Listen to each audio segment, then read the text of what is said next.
اللہ رب العزت جب کسی کو کسی طرح کی آزمائش میں ڈالتا ہے تو پھر اس کو انعام بھی اسی درجے کا اور اسی اعتبار کا عطا فرماتا ہے۔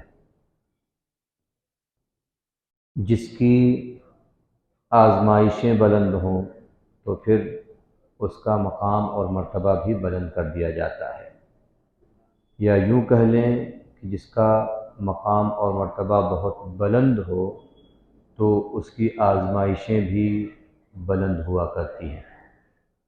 حضرت ابراہیم علیہ السلام کو اللہ تبارک و تعالیٰ نے بہت بلند و بالا مقام عطا فرمایا، پھر ان کی آزمائش بھی بڑی سخت رہی اور ارشاد فرمایا گیا ایک زمانے دراز کے بعد بچے کی پیدائش ہوئی تو پھر یہ آزمائش بھی لی گئی کہ کہیں ایسا تو نہیں ہے کہ خلیل اللہ کا لقب پانے والے اپنے بیٹے کی محبت میں اس قدر فریفتہ ہیں کہ وہ اللہ کی محبت پر بھی سبقت لے جائے۔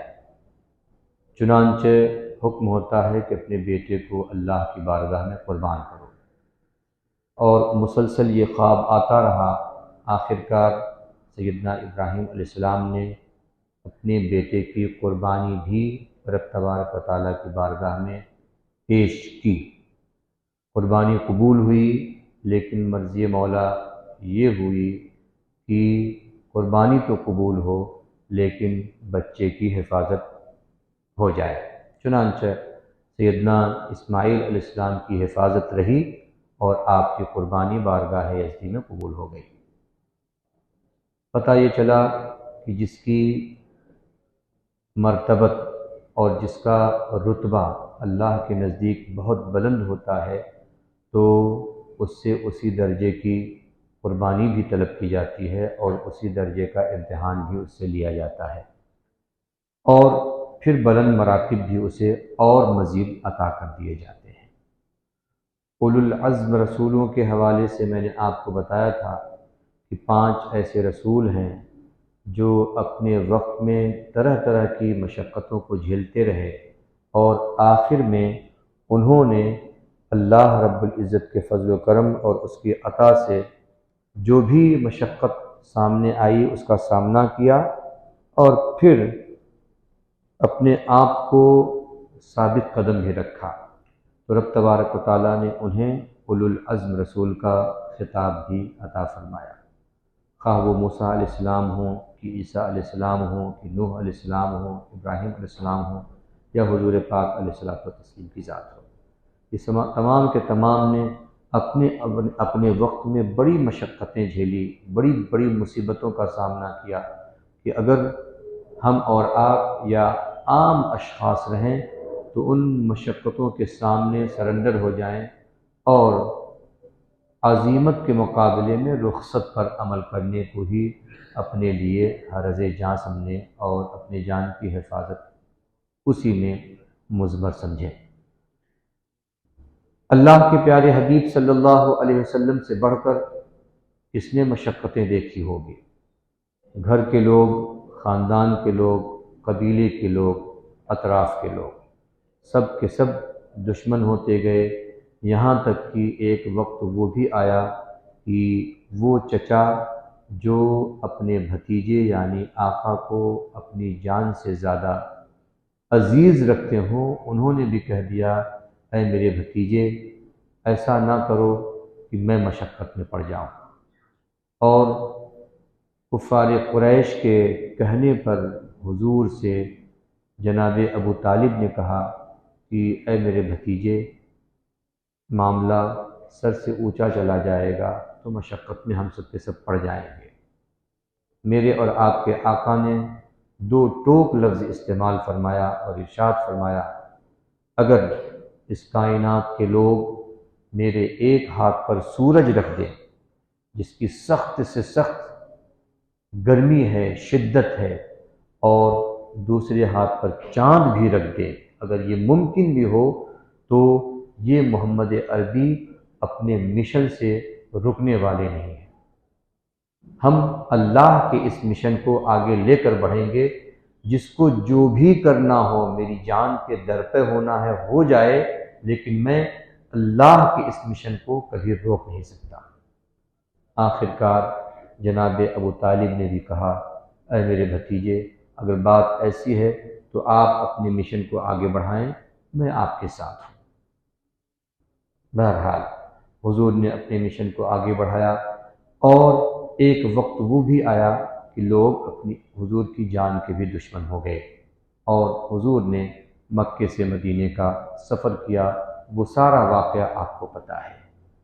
اس مشقت بھری گھڑی میں آپ دیکھیں، مکے سے مدینے کا سفر کوئی آسان سفر نہیں تھا۔ جہاں پر آدمی اپنا گھر بنا لے، 1 سال 2 سال 5 سال 10 سال رہ لے، تو وہاں سے ایسی یادیں وابستہ ہو جاتی ہیں کہ آدمی کچھ بھی ہو جائے اس گھر کو تج نہیں کرتا، اس گھر کو چھوڑنا گوارا نہیں کرتا۔ لیکن یہاں تو عالم یہ ہے، سب خاندان کے لوگ بھی دشمن ہو گئے، سب قبیلے کے لوگ بھی دشمن ہو گئے، اور عالم یہ ہو گیا کہ آپ کو جان سے مار دینے کی مکمل کوشش بھی کر لی گئی۔ حدیث پاک میں پڑھ رہا تھا، ایک بندہ کافر حضور کے گلے میں پھندا ڈال کے کھینچتا ہے تاکہ حضور کا گلا گھونٹ کر حضور کا انتقال کر دیا جائے، حضور کو موت کے گھاٹ اتار دیا جائے۔ کوئی نماز کی حالت میں اجھڑیاں آپ کے اوپر اونٹ کی اجھڑیاں لا کر رکھ دے رہا ہے تاکہ مشقت سے آپ دب کر چور چور ہو جائیں۔ یہ سفر آسان نہیں تھا۔ جب ہم 5 10 سال 20 سال کہیں پر وقت گزار لیتے ہیں تو اس کو ہم اپنا وطن کہتے ہیں۔ یہاں تو ہمارے اور آپ کے آقا نے 53 سال گزارا، بچپن، پھر جوانی اور بڑھاپے کی دہلیز تک اس مقام پر رہے، لیکن ظالموں کی شدتیں، ظالموں کا ظلم، شریروں کا شر دن بدن بڑھتا جا رہا تھا۔ ایسے میں بھی اللہ کے رسول ثابت قدم رہے، اور پھر جب اللہ کا حکم آیا تو مکے سے مدینے کا آپ صلی اللہ علیہ وسلم نے سفر فرمایا۔ آپ نے وہ واقعہ رات میں بھی سماعت کیا۔ ہمیں اس کی تفصیل میں نہیں جانا ہے، بتانا یہ ہے کہ کتنی کٹھن گھڑیاں تھیں، کتنے مشکل حالات تھے جو ہمارے اور آپ کے آقا فیس کر رہے تھے، جس کا آپ مقابلہ کر رہے تھے۔ 53 سال کے بعد وہ بسا بسایا گھر، وہ رچا بسایا وہ محبوب علاقہ، جس کو آپ صلی اللہ علیہ وسلم نے اپنے خواب و خیال اور اپنے تصورات میں جگہ دی تھی، اس کو چھوڑنے پر مجبور کیا گیا، اور ہمارے اور آپ کے آقا مدینے تشریف لے آئے۔ ظاہر سی بات ہے یہ کوئی ہلکی بات نہیں تھی، بہت بڑی بات تھی، لیکن اللہ کے حکم پہ ہمارے اور آپ کے آقا کاربند رہے، اور اللہ کا حکم ہوا تو آپ مکے سے مدینے بھی چلے گئے۔ مدینے آئے تو پھر وہاں کی الگ کہانیاں شروع ہو گئی۔ یہاں کافروں سے مقابلہ تھا، یہاں مدینے میں آنے کے بعد منافق بھی اب آپ کے در پہ ہو گئے، مشرک بھی آپ کے در پہ ہیں، لیکن اس پر بھی ہمارے اور آپ کے آقا بالکل کسی کو خاطر میں نہ لاتے ہوئے دین کی تبلیغ اور دعوت کا کام انجام دیتے رہے۔ ایک وقت وہ بھی آیا کہ وہ ظالم کافر جو مکے میں تھے، انہوں نے پلان بنایا اور مکے سے مدینے تک آئے تاکہ حضور اور حضور کے صحابہ کرام کو مدینے کی سرزمین پر، یعنی دوسرے گھر پر پہنچ کر، حضور کے دوسرے گھر پر پہنچ کر وہاں پر ان کو شکست دے کر تاخت و تاراج کر دیا جائے۔ اور جنگ بدر کا موقع آیا۔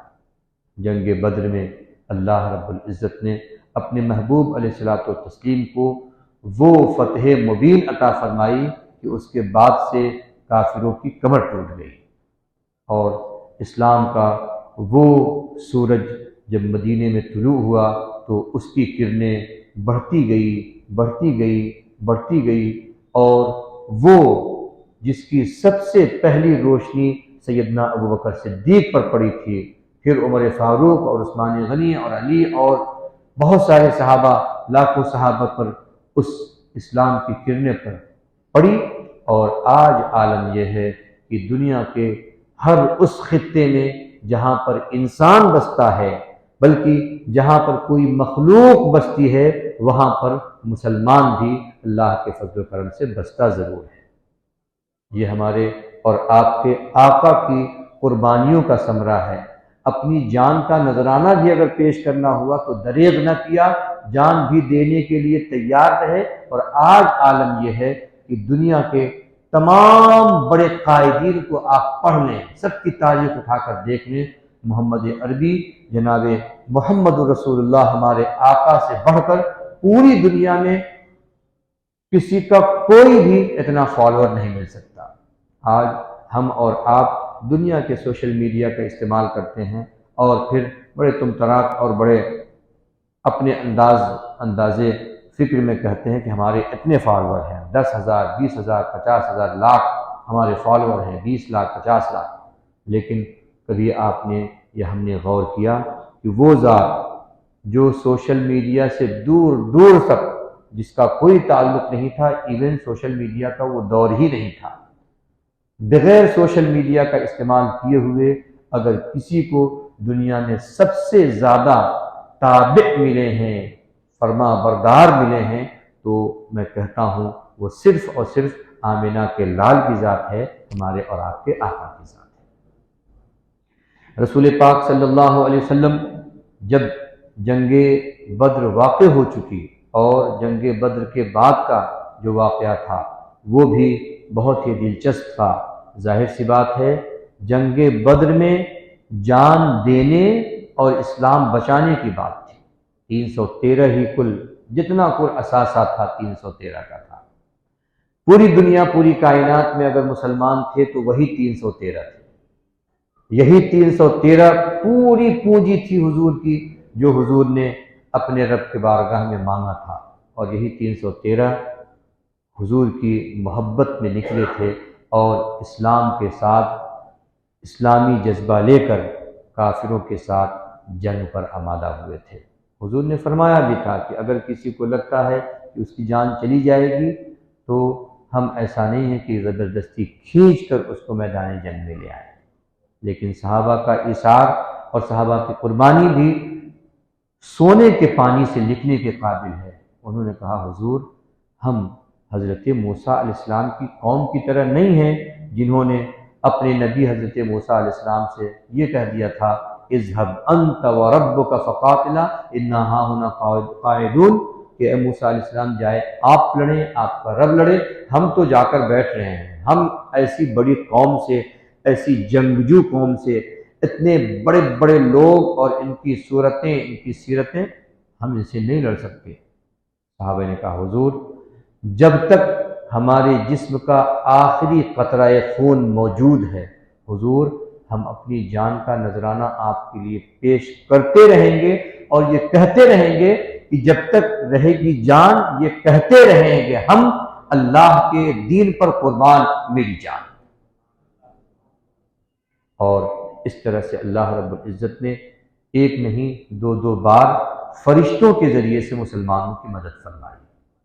5,000 3,000 فرشتے آتے رہے اور مدد کرتے رہے، اور اس طرح سے اسلام کو غلبہ حاصل ہو گیا۔ ظاہر سی بات ہے وہ لوگ جو بدر کے جنگ میں شریک ہوئے تھے ان کی قربانیاں بالکل فراموش نہیں کی جا سکتی تھی۔ اسی وجہ سے میرے اور آپ کے آقا تمام صحابہ کو عزت اور قدر کی نگاہ سے دیکھتے تھے، لیکن جب بات آتی تھی صحابہ بدر کی تو میرے اور آپ کے آقا یہ کہتے تھے آنے دو، بدر کے صحابہ کو آگے آنے دو، بدر والے صحابہ کو آگے آنے دو۔ اس میں صحابہ کرام یہ نہیں سوچتے تھے کہ بدر والوں کو آگے کیا جا رہا ہے، کیوں؟ اس لیے کہ وہ بھی یہ جانتے تھے کہ ہم تو بعد میں اسلام لے آئے ہیں، پہلے جنہوں نے اسلام قبول کر کے اسلام کے لیے اپنی جانوں کا نذرانہ پیش کرنے میں ذرہ برابر دریغ نہیں کیا، یہ وہی لوگ ہیں جو جنگ بدر میں شامل ہوئے تھے۔ یہاں پر ایک آیت کریمہ ہے اور ارشاد فرمایا گیا یا ایھا الذین آمنوا اذا قیل لکم تفسحوا فی المجالس فافسحوا یفسح اللہ لکم واذا قیل انشزوا فانشزوا یرفع اللہ الذین آمنوا منکم والذین اوتوا العلم درجات واللہ بما تعملون خبیر۔ ہوتا یوں تھا کہ حضور کی مجلس لگی ہوئی تھی اور صحابہ کرام آتے جاتے تھے، بیٹھتے جاتے تھے، لیکن اگر کوئی بدر کا صحابہ آتا تھا، جن کو بدری صحابہ، بدر میں، جنگ بدر میں شریک ہونے والے صحابہ کا نام دیا جاتا ہے، تو حضور فرماتے تھے ذرا ان کے لیے جگہ خالی کر دو، آگے آنے دو، آگے آنے دو۔ کیوں؟ ظاہر سی بات ہے، جس نے مشکل گھڑی میں، بہت بڑی مشقت کی گھڑی میں، مصیبت کی گھڑی میں، جان جانے اور جان بچانے کی گھڑی میں جس نے ساتھ دیا ہو، کوئی احسان فراموش شخص ہوگا جو ان کو بھول جائے۔ ہمارے آقا احسان فراموش نہیں تھے، میرے آقا یہ دیکھ رہے تھے کہ انہوں نے ہماری بڑی مشکل گھڑی میں مدد کی ہے، تو اس وجہ سے آپ ان کے لیے کہتے تھے ان کو جگہ خالی کر دو، ان کو آگے بیٹھنے دو۔ اس وجہ سے قرآن کی آیت بھی نازل ہو گئی تاکہ کوئی صحابی یہ نہ سوچنے پائے کہ آخر ان کو اتنی آؤ بھگت کیوں مل رہی ہے، ہم بھی تو صحابی ہیں۔ قرآن نازل ہوا اور ارشاد فرمایا گیا، اے مومنو، جب تم سے یہ کہا جائے کہ بدر کے صحابہ کے لیے گنجائش پیدا کر دو تاکہ وہ آگے آ کر بیٹھ جائیں، تو تمہیں چاہیے کہ تم نبی کی اس بات پر عمل کرو۔ اگر تم اس پر عمل کرو گے تو رب تبارک و تعالیٰ تمہیں بھی کشائش عطا فرمائے گا۔ یہ مقام ہے بدر کے صحابہ کا۔ ظاہر سی بات ہے، جن کی قربانیاں بلند ہوں تو پھر ان کا مرتبہ بھی بلند ہی ہوتا ہے۔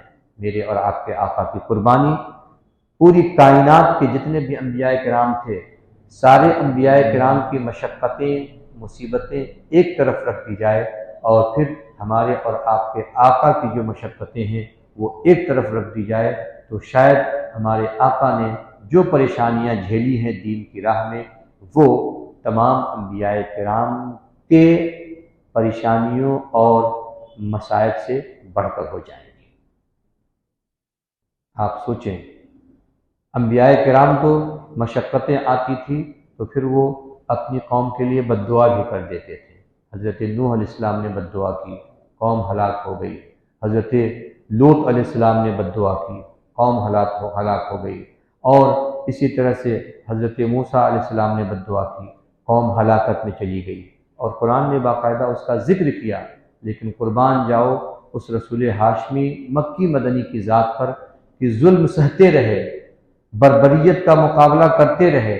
عالم یہ ہو گیا کہ ایک ایک دن میں کئی لوگوں کی طرف سے ظلم اور تشدد کا آپ شکار ہوتے رہے۔ طائف کی گلیوں میں آپ گئے تو آپ کے جوتے مبارک میں اتنا خون بھر گیا تھا کہ چلنے میں آپ کے خون کے ان قطروں کی بنیاد پر جو خون آ کر ٹپک کر آپ کے جوتے مبارک میں گئے تھے، آپ کا پیر پھسل جاتا تھا۔ فرشتہ بھی آتا ہے، کہتا ہے حضور آپ اشارہ تو کریں، ہم اس پوری بستی کو الٹ کر رکھ دیں گے۔ انہوں نے کیسے آپ کو ستایا۔ اللہ رب العزت کو یہ پسند نہیں کہ محبوب کو کوئی بھی تکلیف دے، آپ بتائیں تو صحیح، ہم ابھی ان کا کام انجام کو پہنچا دیتے ہیں۔ لیکن قربان جائیں، رسول رحمت نے کبھی یہ نہیں فرمایا کہ ہاں ان کی بستی کو پلٹ دو، ہمیشہ یہی کہتے رہے نہیں ان کو چھوڑ دو، ابھی یہ میری قوم ناسمجھ ہے۔ اللہ رب العزت انہی کے درمیان سے ایسے افراد پیدا فرمائے گا جو مجھ نبی پر ایمان لے آئیں گے۔ رحمت للعالمین کا لقب پانا کوئی آسان نہیں تھا۔ جب مشقتیں جھیلتے رہے، پریشانیاں اٹھاتے رہے، ظلم اور تعدی سہتے رہے، اس کے باوجود بھی دعائیں دیتے رہے، تو پھر میرے اور آپ کے رب نے اپنے محبوب کو یہ مقام عطا فرمایا جو مقام تمام انبیاء نے کسی کو حاصل نہیں ہے۔ اور ارشاد فرمایا گیا وما ارسلناک الا رحمتا للعالمین، اے محبوب ہم نے آپ کو پورے عالم کے لیے رحمت بنا دیا، اور آپ کی رحمت کا ہی حصہ ہے۔ اللہ کی قسم کہ آج بھی اتنا کچھ ہونے کے باوجود بھی اگر قوم کے اوپر عذاب نہیں آ رہا ہے، جبکہ اگر کوئی اور نبی کو اس طرح سے ٹارگٹ کیا جاتا تو اللہ کی طرف سے عذاب آ جاتا، اس کی سب سے بڑی وجہ یہ ہے کہ ہمارے اور آپ کے آقا پورے عالم کے لیے رحمت ہے۔ ہاں، جو اس طرح کی گستاخیاں کر رہے ہیں وقتی طور پر ان کو ڈھیل مل رہی ہے، لیکن اس کا یہ قطعاً مطلب نہیں ہے کہ چاہے جو چاہے بولتا رہے۔ اللہ ڈھیل دے رہا ہے اور مہلت دے رہا ہے کہ اب بھی کچھ نہیں ہوا ہے، اب بھی سرنڈر کر لو، اب بھی واپس آ جاؤ۔ البتہ آخر میں ان کا انجام برا ہونے والا ہے۔ جو بھی حضور کے ساتھ گستاخی کا معاملہ کرتا ہے، ہم نے یہ دیکھا ہے کہ اگر ایمان والا تھا ایمان سے گیا، اور اگر بے ایمان تھا ایمان والا نہیں تھا تو اپنی قوم کے اندر اس کی وقعت پہلے بہت رہی ہوگی، دھیرے دھیرے اس کا اعتبار درجہ تقدیر درجہ احترام ختم ہوتا گیا، اور قوم کے درمیان وہ ذلیل و خوار بھی ہوتا گیا۔ اور میں ایک چیز ہمیشہ کہتا ہوں، یہ جو لوگ نبی پاک صلی اللہ علیہ وسلم کی شان میں گستاخیاں کرتے ہیں، یہ اپنے گھروں میں بیٹھ کر سوشل میڈیا کے ذریعے سے بیٹھ کر اپنے اپنے محلوں میں اپنی جگہوں پر کر لیں، لیکن ان کی اللہ کی قسم یہ جرأت نہیں ہے کہ مسلمانوں کے مجمع میں، چاہے 2-5 مسلمان ہی کیوں نہ ہو، وہ مجمع میں آ کر حضور کی شان میں گستاخیاں کریں۔ نہیں کر سکتے، کیونکہ یہ جانتے ہیں کہ مسلمان کچھ بھی ہو جائے، لیکن اگر نبی کی شان میں گستاخی ہو گئی تو پھر کوئی بھی مسلمان اپنی جان بچانے کے در پہ نہیں ہوگا، وہ کہے گا کہ اب تو جان کا معاملہ آ گیا ہے، اور اپنی جان ضرور دے دے گا، لیکن ایسے بندے کا منہ ضرور نوچ لے گا۔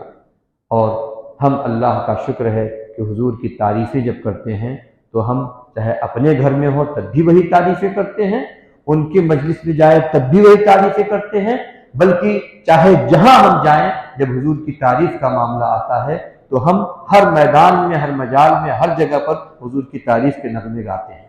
لیکن اس کے مقابلے میں دوسرا جو ہمارا دشمن ہے، وہ اپنے گھر میں تو بیٹھ کر اپنے لوگوں میں بیٹھ کر چاہے جتنا بھونک لے، لیکن جب بات آتی ہے مسلمانوں کے درمیان آنے کی، ارے مسلمانوں کے درمیان تو آنا دور کی بات ہے، گستاخیاں کر کے ہمت نہیں ہوئی ہے جنہوں نے آج تک گستاخیاں کی ہیں کہ برسر عوام لوگوں کے ساتھ چل سکے۔ اتنی ہمت نہیں ہے، جان رہے ہیں کہ کوئی نہ کوئی عبداللہ نکلے گا اور ایسے لوگوں کا کام تمام کر دے گا۔ کیوں؟ اس لیے کہ معاملہ جب حضور کی عزت اور ناموس کا آ جائے تو اسلام کا چاہنے والا کوئی بھی مسلمان چاہے جتنا سے جتنا گرا ہوا ہو اپنی قوم کے درمیان، لیکن اتنا بھی گرا ہوا نہیں ہے کہ وہ رسول کی گستاخیاں سنتا رہے اور سن کر بیٹھا رہے۔ الحمدللہ ابھی بھی ہمارے مسلمانوں میں یہ جذبہ موجود ہے کہ نبی کے لیے جان قربان کر سکتے ہیں، الحمدللہ۔ اور یہ وہی نبی ہیں جو اپنے چاہنے والوں کے لیے بھی مژدہ سناتے ہیں، لقد جاءکم رسول من انفسکم عزیز علیہ ما عنتم حریص علیکم بالمؤمنین رؤوف الرحیم، کہ تمہارے درمیان ایسے رسول آئے ہیں کہ تم اگر تکلیف میں ہو تو وہ رسول تمہاری تکلیف کو محسوس کرتے ہیں۔ رؤوف الرحیم، وہ مومنوں پر بڑے کرم فرمانے والے، بڑے رحم فرمانے والے رسول ہیں۔ بتاؤ، جو رسول اتنے بلند والا مقام والے ہوں تو پھر ان کی گستاخیاں کیسے کوئی سن سکتا ہے؟ ارے ہم تو ہم ہیں۔ وہ کسی غیر مسلم نے بھی کہا تھا، ایک ہندو نے کہا تھا، ہم کچھ بھی ہیں لیکن محمد عربی صلی اللہ علیہ وسلم کی شان میں گستاخی کریں یہ تو ہمارا مذہب بھی نہیں کہتا ہے، اس کا اپنا مذہب بھی نہیں کہتا ہے۔ یہ بات تو غیر کی ہے۔ پھر جب غیر ایسا کہہ سکتا ہے تو پھر تو ہمیں یہ حق ہے کہ ہم یہ کہیں سب سے اولا و اعلیٰ ہمارا نبی، سب سے بالا و والا ہمارا نبی۔ کیا خبر کتنے تارے کھلے چھپ گئے پر نہ ڈوبے نہ ڈوبا ہمارا نبی۔ غم زدوں کو رضا مژدہ دیجے کی ہے، بے کسوں کا سہارا ہمارا نبی۔ یہ ہے ہمارے اور آپ کے آقا کی شان۔ ایک آیت کریمہ نازل ہوتی ہے، اسی پر اپنی بات ختم کر دوں گا۔ ایک آیت کریمہ نازل ہوتی ہے کہ محبوب آپ آرام بھی کرتے رہتے ہیں اور لوگ آ کر آپ سے مسئلہ پوچھنے لگتے ہیں۔ اللہ کو یہ پسند نہیں کہ آپ کے آرام میں بھی کوئی خلل انداز ہو۔ ارشاد ہوتا ہے اگر کسی کو ایک مسئلہ بھی پوچھنا ہے تو پہلے کچھ صدقہ کرے، کچھ بھی صدقہ کرے، صدقہ کرنے کے بعد پھر وہ آ کر آپ سے مسئلہ پوچھے۔ اس کی وجہ یہ تھی تاکہ جو ہر چھوٹی بڑی بات پوچھنے کے لیے فوراً تیار ہو جاتے تھے اور یہ نہیں دیکھتے تھے کہ حضور کس حالت میں ہیں۔ جب کوئی بھی مسئلہ پوچھنے سے پہلے 100 روپیہ دینا پڑے تب آدمی سوچے گا نہیں، 2-3 مسئلہ جمع کر لو، جب پوچھنا ہوگا تو 100 ہی روپیہ میں پوچھنا ہے تو 100 روپے کے بدلے میں مسئلہ پوچھ لیں گے۔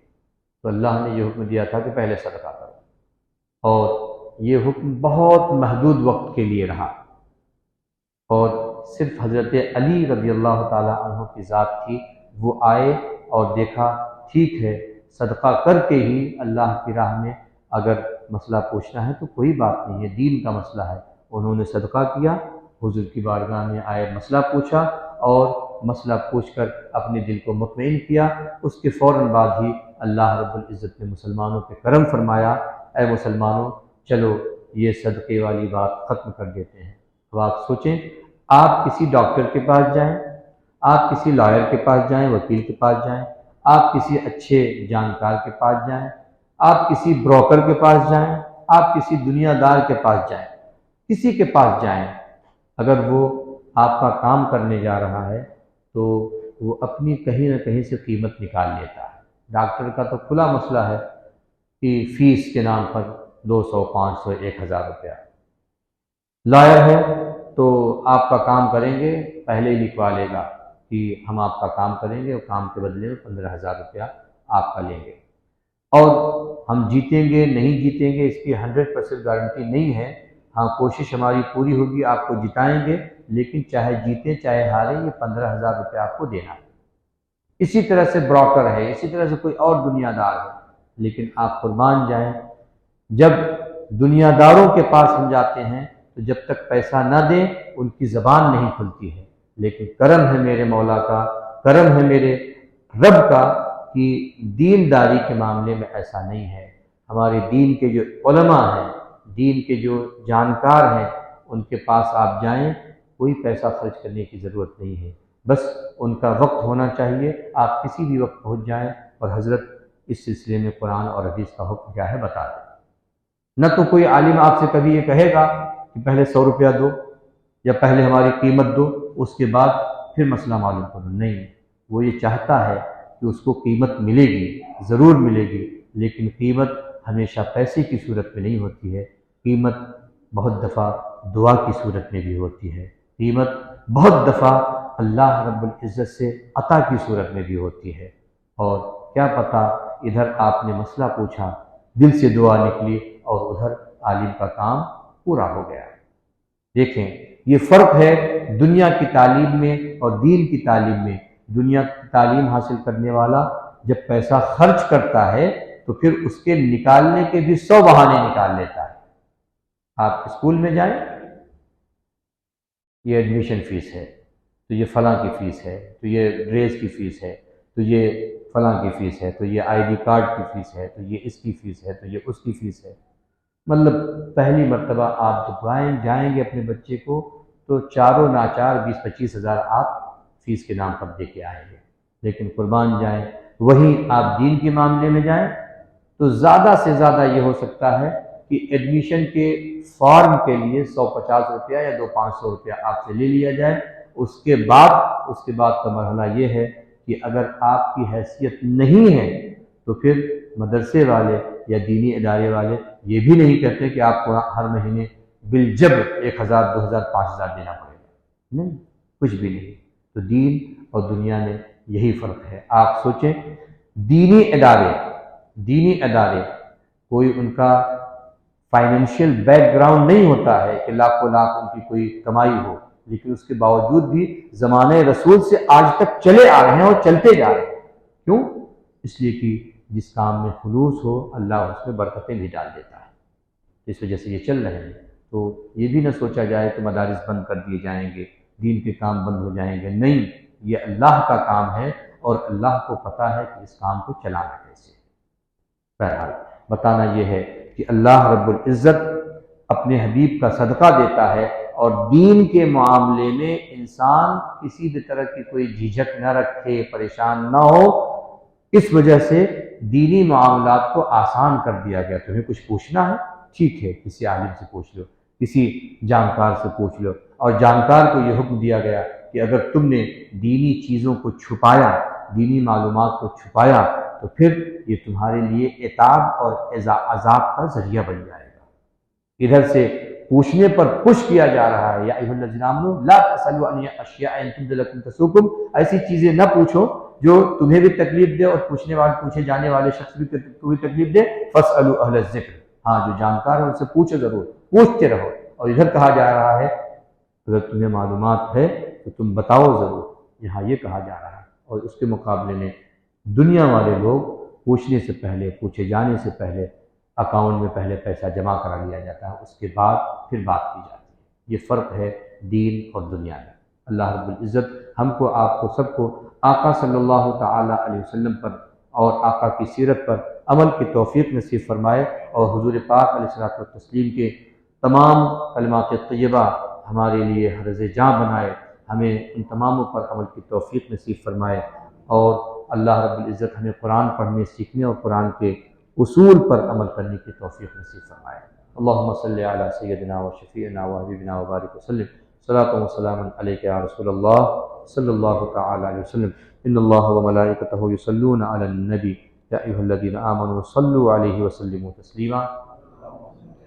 اللہم صلی علی سیدنا و شفیعنا و حبیبنا و بارک وسلم، صلاۃ و سلام علیک یا رسول اللہ صلی اللہ تعالی علیہ وسلم۔ سبحان ربک رب العزت عما یصفون وسلام علی المرسلین والحمد للہ رب العالمین۔ حق لا الہ الا اللہ محمد رسول اللہ صلی اللہ علیہ وسلم۔